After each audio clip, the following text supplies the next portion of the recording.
Bismillahirrahmanirrahim. Assalamualaikum warahmatullahi wabarakatuh. Perkenalkan, nama saya Mahafia dengan NIM 1901010408. Prodi Pendidikan Guru Madrasah Ibtidaiyah semester 3 kelas A.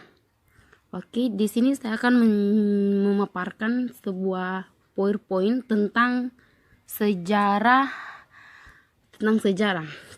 Oke, lanjut pada slide pertama, yaitu pengertian kata sejarah. Kata sejarah berasal dari bahasa Arab syajarah, artinya terjadi. Sedangkan kata syajaratun artinya pohon kayu yang terus-menerus tumbuh dari bumi ke udara, yang mempunyai cabang, dahan, dan daun, bunga serta buah.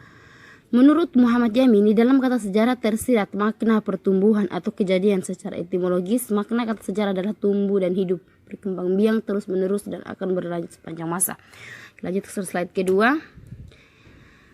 Ada sejumlah definisi sejarah yang dikemukakan oleh para sejarawan, diantaranya adalah 1. Menurut Ismaun, sejarah adalah suatu ilmu pengetahuan tentang rangkaian kejadian yang berkausalitas pada masyarakat dengan segala aspeknya serta proses gerak perkembangan yang kontinu dari awal sampai sekarang yang berguna bagi pedoman kehidupan masyarakat masa sekarang serta arah cita-cita masa depan. Yang kedua yaitu menurut Muhammad Yamin, sejarah adalah ilmu pengetahuan yang pada umumnya berhubungan dengan cerita bertarik sebagai hasil penafsiran kejadian-kejadian dalam masyarakat pada masa lampau yang disusun berdasarkan hasil penyelidikan bahan-bahan tulis atau tanda-tanda lain. 3. James Bank, sejarah adalah semua peristiwa masa lampau atau sejarah sebagai kenyataan. Sejarah dapat membantu para siswa untuk memahami perilaku manusia pada masa lampau, masa kini, dan masa yang akan datang. Yang keempat yaitu menurut Kunto Wijoyo, sejarah dapat diartikan dua macam, yaitu sejarah dalam arti negatif. Sejarah dalam arti negatif ini dapat diartikan sebagai berikut. 1. Sejarah itu bukan mitos. Dan yang kedua, sejarah itu bukan filsafat. Yang ketiga, sejarah itu bukan ilmu alam. Dan yang keempat adalah sejarah itu bukan sastra. Oke, B. Sejarah dalam arti positif. Secara positif, sejarah dapat diartikan sebagai berikut. 1. Sejarah adalah ilmu tentang manusia. Sejarah adalah ilmu tentang sesuatu yang mempunyai makna sosial. Tidak semua peristiwa penting untuk perkembangan dan perubahan masyarakat. Dan yang ketiga, sejarah adalah ilmu tentang sesuatu tertentu, satu-satunya dan terencana. Yang keempat, sejarah adalah ilmu tentang waktu. Oke, kita lanjut pada guna sejarah. Menurut Kunto Wijoyo, setidaknya guna sejarah dapat dibedakan menjadi dua, yaitu guna intriksi dan guna ekstrinsi. 1. Guna intrinsik terdiri atas A. Sejarah sebagai ilmu. Sejarah adalah ilmu yang terbuka, artinya siapa saja dapat mengaku sebagai sejarawan secara sah asal hasilnya dapat dipertanggungjawabkan sebagai ilmu. B. Sejarah sebagai cara mengetahui masa lampau. Bersamaan dengan mitos, sejarah adalah cara untuk mengetahui masa lampau. Bangsa yang belum mengenal tulisan mengandalkan mitos, dan bangsa yang sudah mengenal tulisan biasanya mengandalkan sejarah. Paling tidak ada dua sikap setelah orang mengetahui masa lampau, yaitu melestarikan masa lampau karena menganggap masa lampau itu penuh makna, atau orang itu menolak. C. Sejarah sebagai pernyataan pendapat.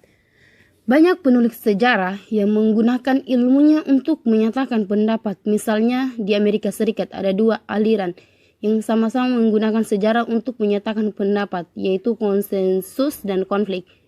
Disebut konsensus karena mereka berpendapat bahwa dalam masyarakat selalu ada konsensus dan para sejarawan selalu bersikap konformistis. Sebaliknya disebut konflik karena menekan seolah-olah dalam masyarakat selalu terjadi pertentangan dan menganjurkan supaya orang bersikap kritis dalam berpikir tentang sejarah.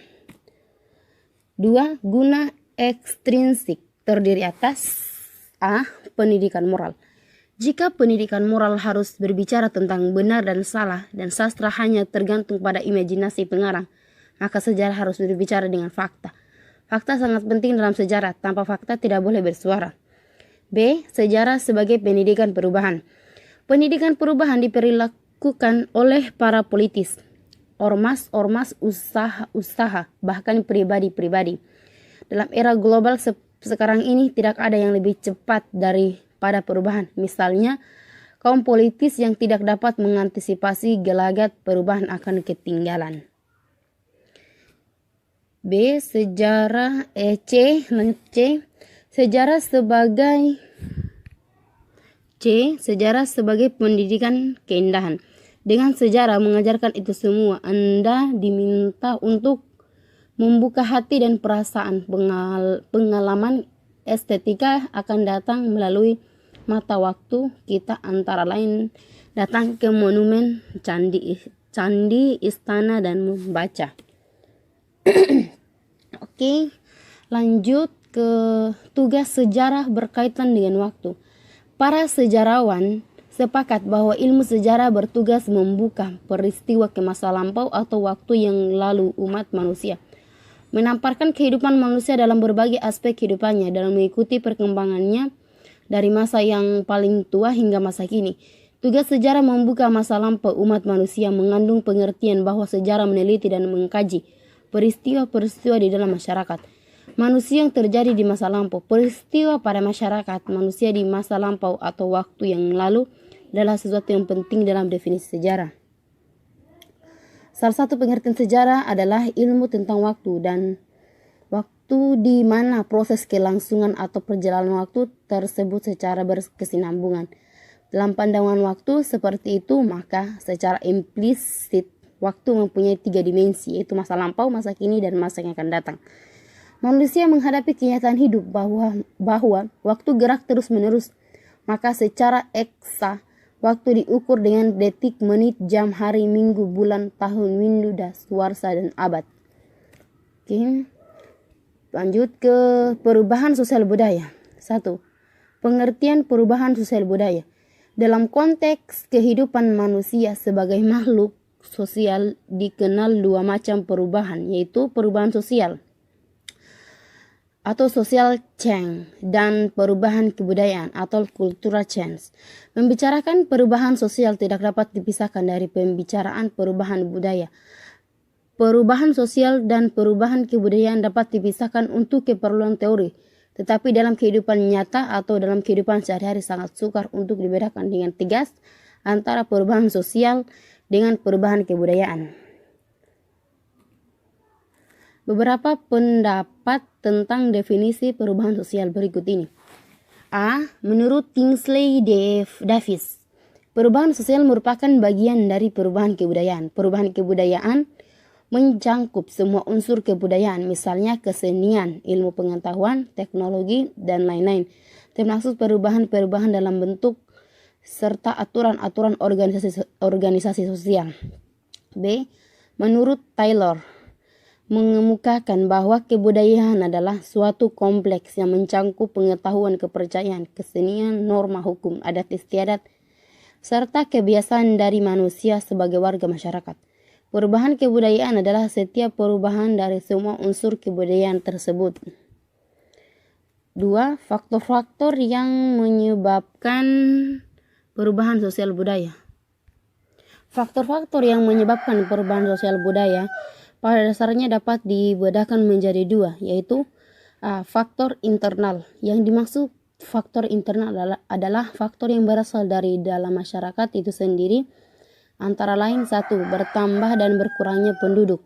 Pertambahan penduduk yang sangat cepat menyebabkan terjadinya perubahan dalam struktur masyarakat, terutama yang mencangkut lembaga-lembaga kemasyarakatan.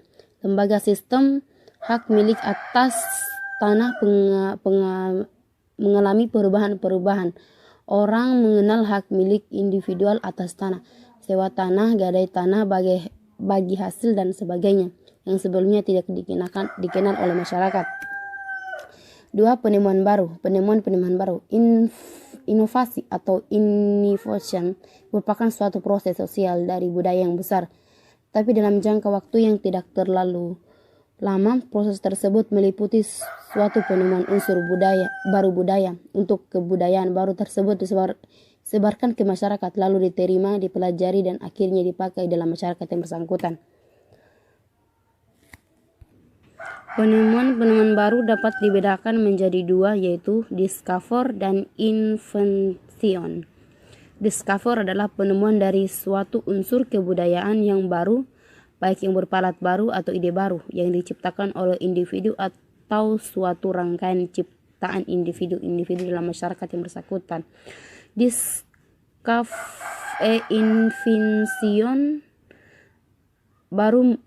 baru menjadi invention jika masyarakat sudah mengakui, menerima dan menerapkan penemuan baru tersebut dalam hidup dan kehidupannya.